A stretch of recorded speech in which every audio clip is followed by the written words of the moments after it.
And if I told you that there is a secret about life after death so deep and disturbing that religious powers spent centuries trying to erase from the books of history, it is not a legend. It is a documented historical fact. Reincarnation, this idea that we return in new bodies, was not a strange concept for the early Christians. On the contrary, it was openly discussed by great thinkers of the primitive church. So what happened? Why did this knowledge disappear from the official doctrine? The answer is in a dark council and in a decision that changed everything. But before we get there, we need to understand what was lost. So, what was lost? Imagine the first centuries after Christ. The message of Jesus was still new, bubbling with excitement, and people debated its deepest implications with a freedom that soon would be extinguished. In this cauldron of ideas, one of the most brilliant thinkers was a man named Origen of Alexandria. He lived in the 3rd century and was a true intellectual celebrity of primitive Christianity. His sermons were packed, his comments on the Bible were devoured, and Origen defended, based on his reading of the scriptures and Greek philosophy, an idea that today would sound revolutionary: the pre-existence of the soul. For Origenes, and for many groups such as the Gnostics, our history did not begin with birth. Our soul already existed in a spiritual plane, pure and in communion with God. Life on earth, then, was not a punishment, but a school, a necessary opportunity. Each physical existence was like a semester in this cosmic university, where the soul learned lessons, faced challenges, and evolved towards its divine origin. Reincarnation, or metempsychosis, was the mechanism that allowed this learning. If you did not learn the lesson in this life, you would have another chance in the next. It was a vision of extreme mercy and personal responsibility. Think about the psychological and spiritual impact of that. Instead of a final judgment based on a single life, full of errors and limitations, you had an eternal educational process. Suffering itself gained a new meaning. It was not an arbitrary punishment, but a pedagogical consequence, a chance for redemption and growth. Texts of the time, such as some apocryphal Gospels, those that did not enter the official Bible, brought evidence of that belief. Jesus, in this view, was not just a savior who paid a debt, but a teacher who revealed the path for each soul to save itself, life after life. This was a complex, profound spirituality that required reflection, and it is there that the danger lies for any power structure seeking absolute control. While Christianity was a persecuted faith, this diversity of thought could exist, but everything changed radically in the year 313 with the Edict of Milan. Emperor Constantine legalized Christianity. Suddenly, the faith of the martyrs became the official religion of the Roman Empire. And an empire needs order, unity, a clear and unique doctrine that keeps everyone under the same ideological roof. Origen's vision, with its pre-existing souls and multiple chances, began to be seen with bad eyes. It took the focus away from the imminent final judgment, from the Church's unique authority as an intermediary of salvation. If each person had infinite lives to perfect themselves, what urgency was there in following the dogmas strictly now? It was an idea that empowered the individual too much and complicated the control of the masses. The bishops and theologians aligned with imperial power began to attack Origen's ideas, calling them heretical. The tide was turning.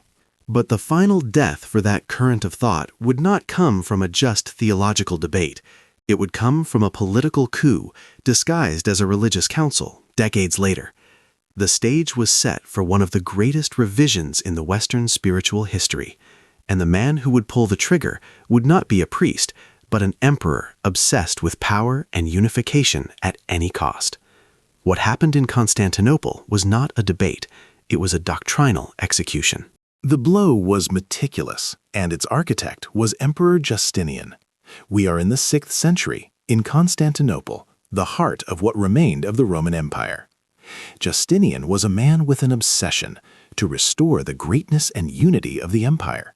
And for him, political unity and religious unity were the same thing. A faith divided by complex debates about the soul was a threat to his throne. The vision of Origen, who still had his defenders, was a thorn in his project of a perfectly controlled empire. It was thus that in the year 553, Justinian convened what would become known as the Second Council of Constantinople. But calling this a debate is a generosity. Pope Vigilius in Rome did not even attend in person under the pretext of illness and opposed the way things were conducted. Justinian, however, was not interested in dialogue. He had already prepared the verdict. He exerted a brutal pressure on the bishops present, and the result was a formal and crushing condemnation. The council issued 15 anathemas, which are basically doctrinal curses, decrees that declared certain ideas as punishable heresies. 9 of them were directed directly against the teachings attributed to Origen. The first anathema is the most revealing. It condemns those who believe in the pre-existence of souls, and the second anathema goes further, condemning those who believe in the final recovery of all spirits, even the devil. In simple language, the council decreed, the soul did not exist before the body. It was created by God at the moment of birth, and that's it. With a stroke of theological pen, the possibility of reincarnation was eradicated from official Christian doctrine. The consequences were immediate and devastating. The works of Origenes, which were previously studied with reverence, were declared forbidden. Copies were systematically hunted and burned. A campaign of disinformation began to paint his followers as dangerous heretics. The doctrine that consolidated itself from that point on was the one we know today: one life, followed by an eternal heaven or hell. It was a much more direct message, much easier to communicate to the masses, and above all, much more useful for maintaining order. The fear of a final judgment without return was a more powerful social control instrument than the hope of infinite learning. From that moment on, anyone who dared to speak of past lives within the Christian world ran the risk of being excommunicated, persecuted, or worse. Knowledge was pushed into the shadows, surviving only in secret societies and marginal currents of thought that challenged the church. It seemed the end of history. The truth had been officially erased. But there is a detail that Justinian and his bishops could not foresee. You can burn books, you can silence voices, but you cannot erase the truth that is written in the very experience of humankind. And centuries later, this truth would resurface in a way that no council could condemn, through science and the stories of ordinary people who began to remember what they had been ordered to forget. The silence imposed by Constantinople lasted for centuries, but it could not silence the human soul. The evidence began to emerge not from pulpits, but from unexpected places, from nurseries and consulting rooms.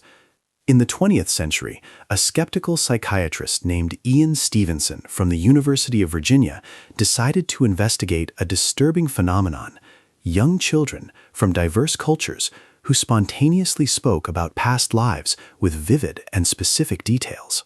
Stevenson did not believe in reincarnation. He was a scientist, but his methodology was rigorous. He documented over 2,500 cases, traveling around the world to verify each account. In one famous case, a boy in Lebanon led researchers to a remote village, naming relatives of his previous life and describing events that were confirmed by witnesses. How could a 3-year-old child know this? Science, for the first time, could not dismiss the evidence. Alongside, with the advent of regression hypnosis, thousands of ordinary adults without any prior belief began to access memories that cure inexplicable phobias or reveal never-learned skills.